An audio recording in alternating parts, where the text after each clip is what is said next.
प्यारे सज्जनों, जीवन में कभी कभी ऐसे लोगों से मिलना हो जाता है जिन्होंने स्वयं में ही उतरकर स्वयं को जान लिया हो। उनके पास बैठ कर के आनंद मिलता है। जिन्होंने जान लिया हो, उनकी तरंगों में डूब करके भीतर की सोई हुई हमारी विस्मय तरंगें सक्रिय होने लगती, कंपन आने लगता है। सत्संग का इतना ही अर्थ है कि जो भी जीवन की गहराइयों में आपसे आगे जा चुका हो, उसे आगे गया हुआ देख करके आपके भीतर चुनौती उठती है कि किसी भी हालत में आपको भी वही गहराई में उतरना है। रुकना बड़ा मुश्किल हो जाता है।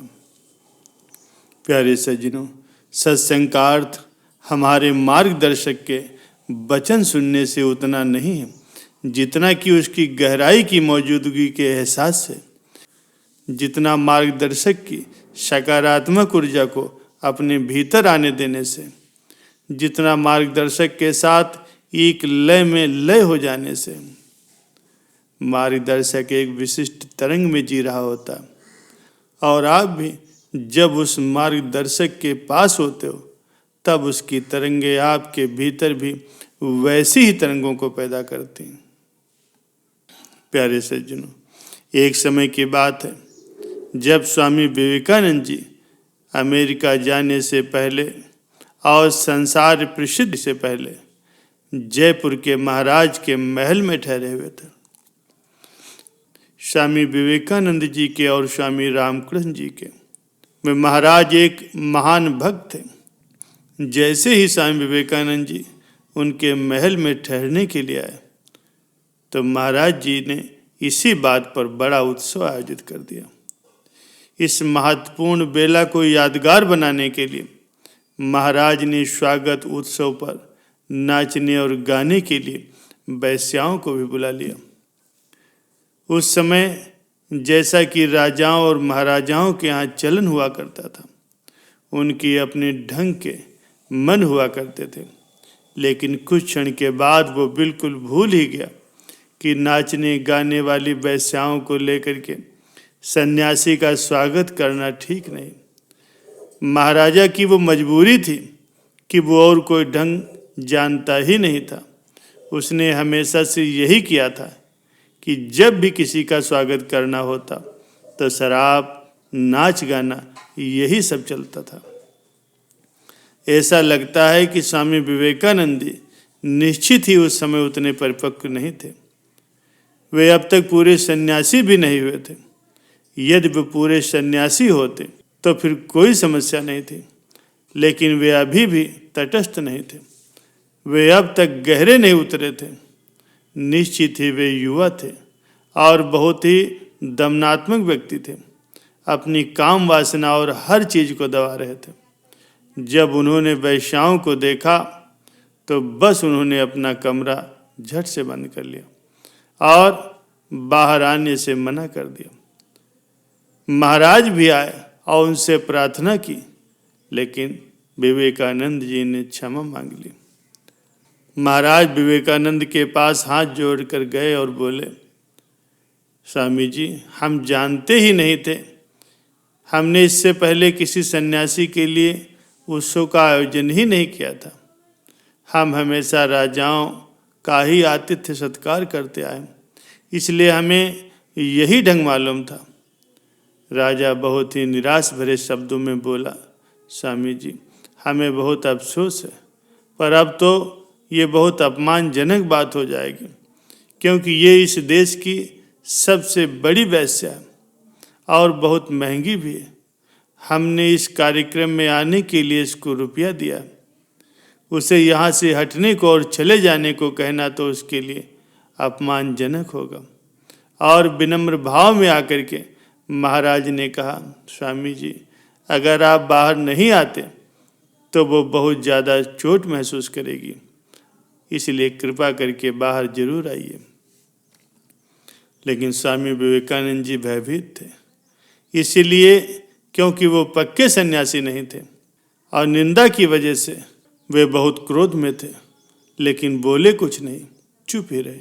किसी भी प्रकार का कोई संकेत नहीं किया।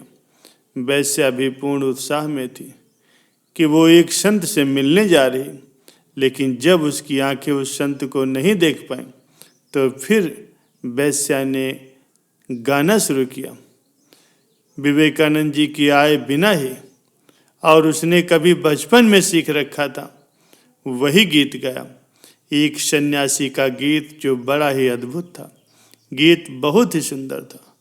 वो अति महत्वपूर्ण गीत ये कहता है कि मुझे मालूम है कि मैं तुम्हारे योग्य नहीं हूँ, तो भी तुम जरा करुणामय हो सकते हो। मैं राह की धूल ही सही, ये मालूम है मुझे, लेकिन तुम्हें तो मेरे प्रति इतना विरोधात्मक नहीं होना चाहिए। मैं कुछ नहीं हूँ, मैं कुछ नहीं हूँ, मैं अज्ञानी हूँ, एक पापी हूँ, पर तुम तो पवित्र आत्मा हो, तो क्यों तुम मुझसे भयभीत हो। कहते हैं स्वामी विवेकानंद जी ने अपने कमरे में ये गाना सुना तो पूरी तल्लीनता से इस गाने का रसास्वादन किया। वो वैश्या रो रही थी और रो रो करके गा रही थी और उन्होंने अपने अंतः में अनुभव किया उस पूरी परिस्थिति का। अब स्वामी विवेकानंद जी का रोया रोया कांप उठा, हिल उठे स्वामी विवेकानंद जी। उन्होंने तब अपनी ओर देखा कि ये क्या कर रहे हैं। बात अप्रोढ़ थी, बहुत बचकानी थी। आखिर वो भयभीत क्यों हैं? यदि आप आकर्षित होते तो भी भय होता। आप केवल तभी स्त्री से भयभीत होगे यदि आप स्त्री के आकर्षण में बंधे हो। यदि आप आकर्षित नहीं हो तो भय निश्चित ही बेकार है। आखिर भय होने का कारण क्या है? अब तो स्वामी विवेकानंद जी को मिल गया मार्गदर्शक, घट गया सत्संग। जो रामकृष्ण परमहंस नहीं कर पाए वो एक वैश्या ने कर दिखा, और स्वामी विवेकानंद जी स्वयं को रोक न सके। इसलिए उन्होंने खोल दिए खुद के कमरे के द्वार। अब वो पराजित हो चुके थे एक वैश्या से। वैश्या विजयी हुई थी। विवेकानंद जी को बाहर आना ही पड़ा। वे आए और झुक गए मार्गदर्शक के चरणों में और क्षमा मांगने लगे। नृत्य देखने के लिए उचित स्थान पर बैठ गए। बाद में उन्होंने अपनी डायरी में लिखा, ईश्वर द्वारा एक नया मार्ग दिखाया गया मुझे। मैं पहले भयभीत था, जरूर कोई लालसा रही होगी मेरे मन के भीतर, इसीलिए मैं भयभीत था, किंतु उस स्त्री ने मुझे पूरी तरह से पराजित कर दिया था। स्वामी विवेकानंद जी आगे कहते हैं कि वे अश्रु इतने निर्दोष थे और वो नृत्य गान इतना पावन था कि मैं बच गया, नहीं तो वह पवित्र मौका मैं चूक गया होता। और उसके समीप बैठे हुए पहली बार मैं सजग हो गया था कि बात उसकी नहीं जो बाहर होता, महत्व इस बात का है जो हमारे भीतर होता। वे वासना के पार जा चुके थे। उस वैश्या ने उन्हें मदद दी पार जाने में। ये एक अद्भुत घटना थी। रामकृष्ण जो न कर सके लेकिन एक वैश्या ने कर दी। अतः कोई नहीं जानता कि वो मदद कहाँ से आएगी। कोई नहीं जानता कि बुरा क्या है और अच्छा क्या है। प्यारे सज्जनों, गोस्वामी तुलसीदास जी कहते हैं कि बिन सत्संग विवेक न होय, राम कृपा बिन सुलभ न सोई। मनुष्य के जीवन में अशांति, परेशानियां, तकलीफें तब शुरू होती जब मनुष्य के जीवन में सत्संग नहीं होता। संतों के संग से मिलने वाला आनंद तो बैकुंठ में भी सुलभ नहीं है। और आगे भी लिखा है कि तात स्वर्ग अपवर्ग सुख, धैर्य तुला एक अंग, तूल न ताहि सकल मिल, जो सुख लव सत्संग। अर्थात स्वर्ग और मोक्ष के सभी सुखों को तराजू के एक पल्ले में रखा जाए तो वे सभी सुख मिल करके भी दूसरे पल्ले में रखे हुए उस सुख की बराबरी नहीं कर सकते जो क्षण मात्र के सत्संग से मिलता। सत्संग की बहुत बड़ी महिमा। सत्संग तो वो दर्पण है जो मनुष्य के चरित्र को दिखाता है और साथ ही साथ चरित्र को सुधारता भी है।